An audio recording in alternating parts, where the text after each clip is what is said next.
بسم الله الرحمن الرحيم، والصلاة والسلام على رسول الله. السلام عليكم ورحمة الله. قبل ما نبدأ ماذا بكم جماعة بارطاجيو ماكسيموم سورتو الناس اللي يتبعوا منانوك. هذا الفيديو هذه غادي نكون فيها سيريو، غادي تكون توضيح وتكون واعتذار بعض الأخطاء اللي ارتكبتها في الباسي. بزاف منكم يعرف العبارة ولا سمع العبارة تاع منانوك كافر، منانوك شيعي، منانوك ماسوني، منانوك كدا منا بزاف عبارات. العبارات اللي افتراها عليا بعض الناس بغير حق على كل حال، بصح نعذرهم على خاطرش انا في الماضي كيما على بالكم الناس اللي يعرفوني كنت مدمن، كان عندي مشكل تاع ادمان على الكحول. الحمد لله اليوم ربي يعفى على كل حال. وعلى بالكم واحد كي يكون في حالة إدمان ولا يكون ما يكونش كيما نقولوا في القدرات تاعه العقلية 100%. دونك صراو مرات وين قلت حوايج شغل كنت فاقد القدرات العقلية تاعي، ما كنتش واعي. خطرة ولا زوج مانيش عاقل، بالك فيديو ولا زوج ولا بليس ما على باليش. نستعرف غلط، زعما نقولها مش ما نحشمش. هدرت كلام خلى الناس ياخذوه كمرجع ويقولوا منانوك شيعي مثلا. اليوم جيت ننفي هذا الشيء، وان شاء الله هذا التيمونياج، هذه الشهاده تبقى كيما نقولوا تبقى شهاده تشهد على واش قلت، في حالة ما إذا زعما ما نكونش في قيد الحياة كاش نهار أمها تبقى مسجلة، إن شاء الله تشهد عليها قدام الله وقدام العباد. أنا مسلم، أنا لست شيعيا، أنا مسلم ونؤمن في دين الله سبحانه وتعالى وفي سنة رسول الله صلى الله عليه وسلم. واللي قذفوني بسوء تقدير راهم مسامحين بالنسبة لي الدنيا وأخرى، واللي قذفوني عن كره وسوء نية وكيما نقولوا ما على باليش حزن ولا غيرة ولا أنا شنقول، ما عندي غير حاجة نقولها وكيلهم ربي. وإلا ظلموني وغلطوا معايا نطلب من الله إن شاء الله يغفر لهم ويسمح لهم، زعما ما عنديش أنا مشكل، باسكو الغلطة تصرا كاع نغلطوا.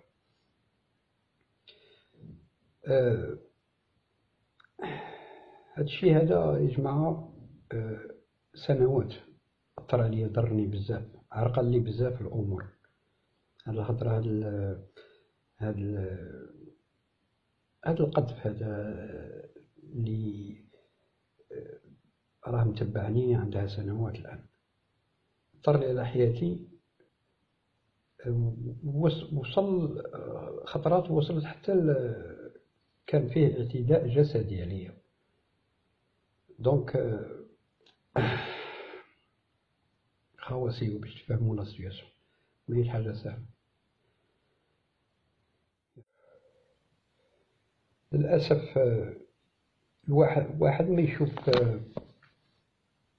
ما يشوف الجانب الإيجابي تاع خوه. بمجرد أنك تغلط الناس قاعد تولي تشوفك شيطان. علاش واحد ما يقول هذه أنا شغل يفهم الحير؟ علاش جامي واحد ما يقول منانوك بارك الله فيه دخل بزاف القور للإسلام، بصح نعطيكم مثال، بون 3 زوجات تاوعي، وزيد 3 ولادي، وزوج صحابي، وخو مرتي الأولى فلورونس لا فرونساز، خوها كريستوف، وكاين اللي مازال راهم خليت ناس زعما خليتهم مازال زعما يدرسوا في الإسلام. هي أنا كنت سبب برك، الله هو اللي يهدي على كل حال. أنا جو مو دوموند دي فوا علاش الناس ما يهضروش على هاد لو كوتي، علاش دايما نشوفوا غير الجانب السلبي في بعضنا، وإذا إنسان غلط نحكموا عليه بالإعدام.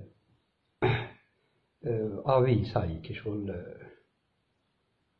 يبقى شغل مجرم زعما، ميم ما يعاودش هذوك الغلطات. هذا الإنسان يقدر يكون الإنسان اللي يغلط يقدر يكون عنده شأن أعظم ودرجة أرفع عند الله سبحانه، والغيب عند الله وحده تبارك وتعالى، غير ربي اللي يعرف. ما تقدرش بنادم ما يقدرش يعرف، ما يقدرش يحكم. دروك المهم دروك راني باغي نقدم اعتذار زعما من صميم القلب، كما قلت لكم إن شاء الله يبقى شهادة، خاصة بخصوص موضوع بعض علماء ومشايخ الإسلام، وعلى رأسهم الشيخ ابن تيمية رحمه الله.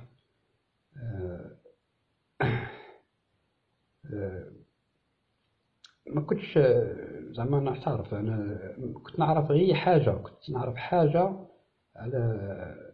على هذا الشيخ هذا رحمه الله، كنت نعرف عليه غير حاجة، وأنا حكمت عليه شغل، قلت رأيي عليه بازون على حاجة ديجا هذيك اللي كانت على بالي أنا ما كنتش فاهمها، راك فاهم. تسمى أنا درت غلطة، أنا تاني حكمت على واحد ما حكمت عليه غير بجانب واحد، كيما الناس أنا راهم يحكموا عليا غير بجانب واحد، غير بنقطة واحدة صرات لي في حياتي. كاين اللي ما راش فاهم كاع. دونك أعتذر وأعتذر لما صدر مني في حق سماحة الشيخ ابن تيمية رحمه الله، ورحم كل المسلمين.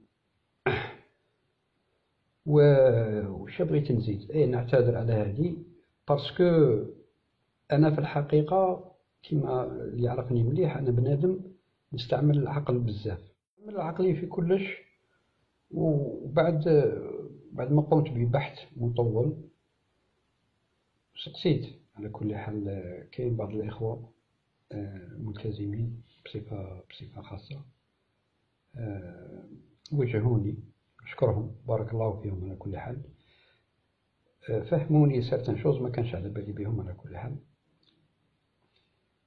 و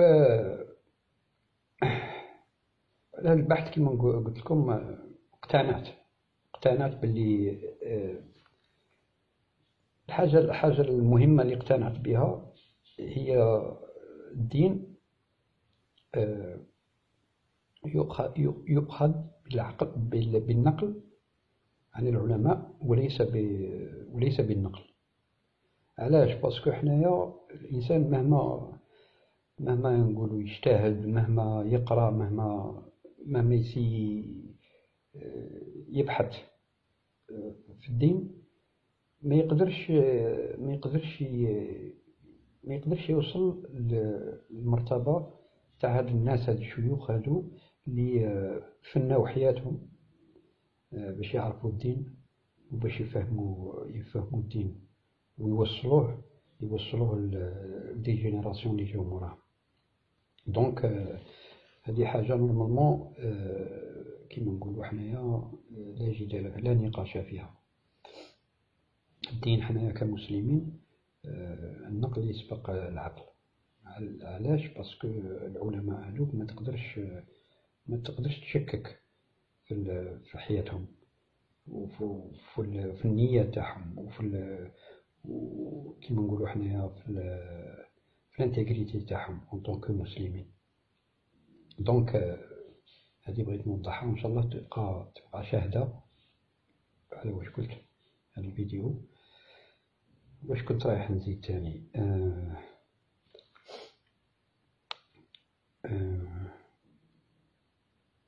هذه هي الدين. ماشي أي واحد يقدر يجي ويدير ويحكم.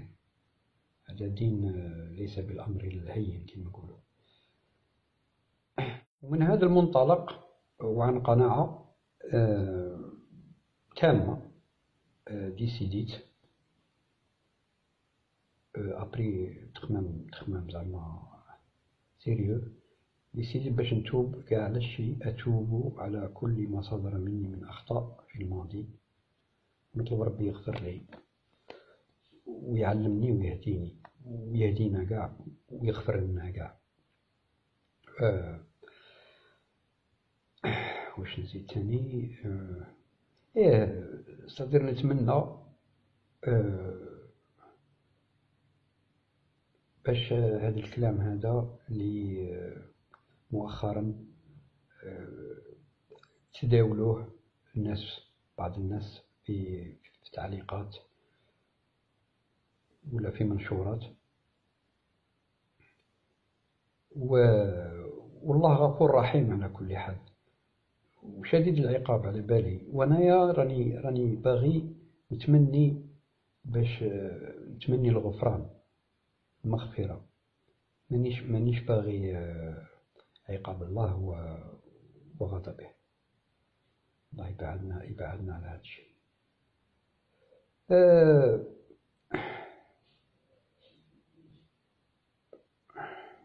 هذا ما كان زعما بغيت نقول باللي عندي كومام عندي الحق باش نتوب. عودت راني باغي نتوب. والإنسان التائب نورمالمون كما نقولوا الإنسان التائب عن الذنب كمن لا ذنب له. وإن شاء الله ربي يخليني في هذا الفهم هذا اللي وصلت له، وإن شاء الله ربي يجيب الخير. هذا ما كان. ومع الوقت إن شاء الله الأمور تحسن، وربي يفرج على كل واحد وربي يهدي كل واحد. وأخيرا بغيت نقول لكم ما رانيش منانوك تاع بكري كيما بعض الناس مازالها الظن. راني نكبر على بالكم، ولكل مقام مقال.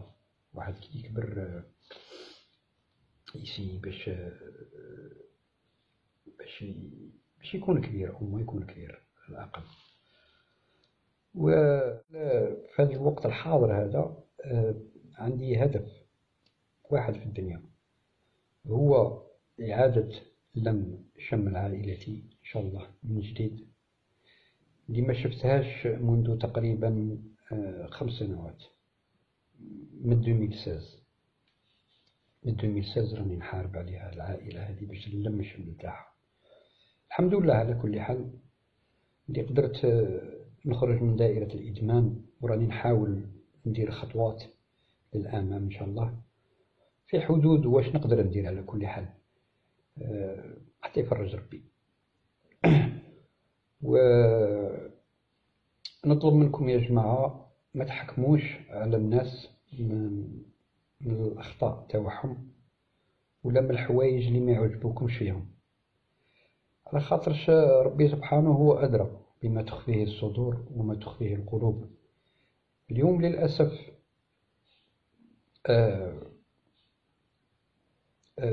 يشوفوا بزاف الناس يتقلقوا في الحكم على بعضهم، ويشوفوا اون ديغي كو يركزوا غير على الكوتي نيجاتيف، ويحكموا عليك. صدير بالنسبة لهم اللي غلط في الماضي لازم يكمل يعيش حياته قاع ضنكا. الحمد لله على كل حال، ربي سبحانه هو اللي يحاسب ويعلم بما تخفيه الأبدان،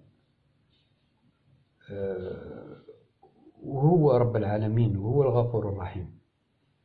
ورحمة ربي وسعت كل شيء، وإن شاء الله ربي يغفر لنا كاع اللي هدينا كاع. آخر رسالة بغيت نوصلها في هذا الفيديو هي من فضلكم حاولوا ما تحكموش على بعضكم. الإنسان اللي يحكم عليه المجتمع أنه شخص سيء غادي يفقد كل أمل ويصبح أكثر سوء. ياك حنا بشر كاع نغلطوا وخير الخطائين التوابون. على الأقل نحاولوا نجبدوا الجانب الإيجابي والمنير في كل إنسان مخطئ باش نعطوه أمل جديد في العيش وإرادة أكثر في التحسن. ما تنسوش أنه ليس من العدل لا الديني ولا الإنساني باش تقطعوا رزق الله على إنسان. الرزق ولادي علي زيا طه اللي راهم تقريبا تقدر تقول راهم شبه يتامى، لا أم لا أب تما معاهم. الناس اللي يعرفوني على بالهم بلي بناتي ما راهمش عايشين مع امهم باسكو داتهم الدولة تعطيهم اليتامى، راهم عايشين مع براوية. في وجه هذوك اليتامى حرام، باسكو أنا أي حاجة غادي نربحها في حياتي، أي حاجة نملكها تاعهم هذيك، هذا ما عندي نقدم لهم. أنا مانيش عايش روحي والله. الهدف تاعي الوحيد اللي قلت لكم نلم أهلي، نكون مع أهلي ومرتي وولادي. هذا ما كان قلت كل شيء وقيل. الله المستعان كما نقول لك. والصلاة والسلام على سيدنا محمد وعلى آله وأصحابه المتجابين أجمعين.